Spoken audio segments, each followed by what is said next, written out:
Hello and welcome to this tutorial for LEGO Harry Potter Years 1 through 4. In this video we are doing the lesson Divination, which is a very short, simple lesson. So I'll only go through the first part of it once. There's a little bit something to explain in the lesson itself, but other than that, it's pretty straightforward. What we're going to start off with is, this is from having just finished Ridiculous. Normally, if you manage to get the animation cancels, you will end the lesson with Ron. And what you are going to do from here is you want player 1 to be Hermione. And player 1 will still be on the Ridiculous spell. That's just how it goes in this room.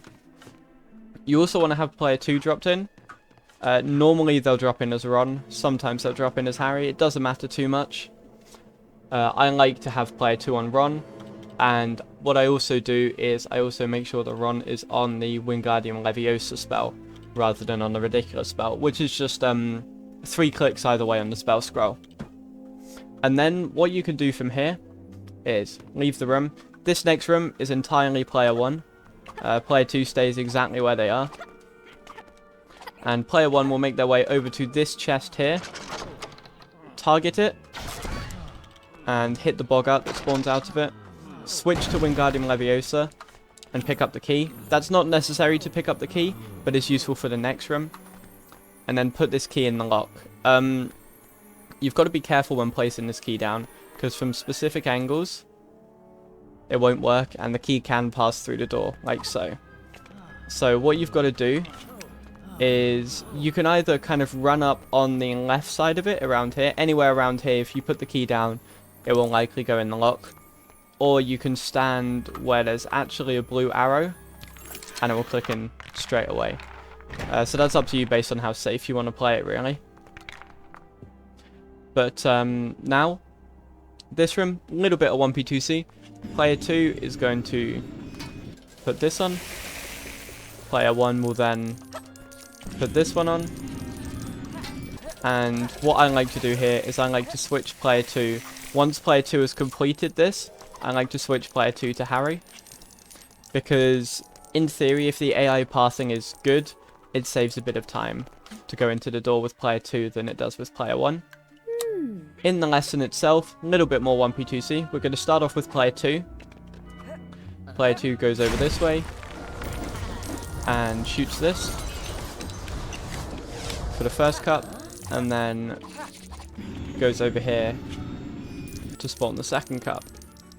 Player 1 at the same time will go over this way, shoot this stack of cups, and do the bookcase puzzle. That was actually one of the fastest patterns you can get, so that's good.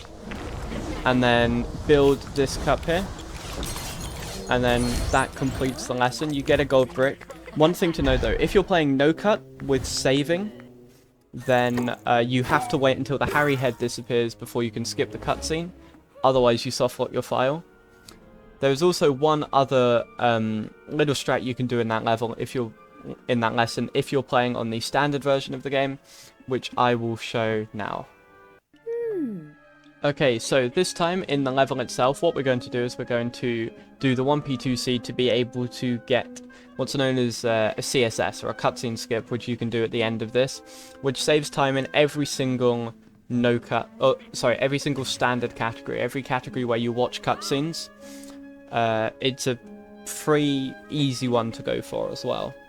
So what we'll do is we'll do the same 1p2c as just showed using the other route. So you build one cup with player 2,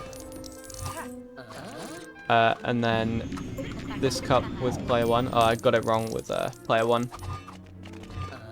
But ideally what you want is player 2 to finish first anyway. Because then what player 2 is going to do is they're going to run over here. And player 1 is going to build from anywhere around here. This is fine. The idea is, basically the gold brick will spawn above this saucer around here. And what we want to do is, if we off-screen that gold brick, then we actually won't collect it in the way the game intends. And that allows us to skip the cutscene because you collect it in an unintended way. Or don't collect it at all, but it still counts the level as complete. It's a bit weird to actually think what happens in the game's code, but all we need to know is off-screen the gold brick and we'll be fine. So we build the cup here. You can hear it mostly be put back together. And once it's mostly put back together, you can run into this corner here with player 1. And you see this arrow appears above Harry's head, and you get the sound notification. That tells you that it's complete, and the gold brick has spawned. At which point, you can then exit to Leaky Cauldron.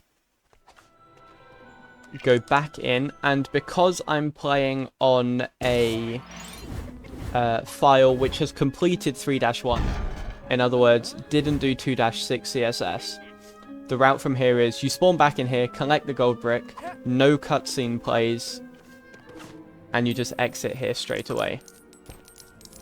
If you're playing on a version which has done 2-6 CSS, it becomes a little bit different, because what you do instead is you spawn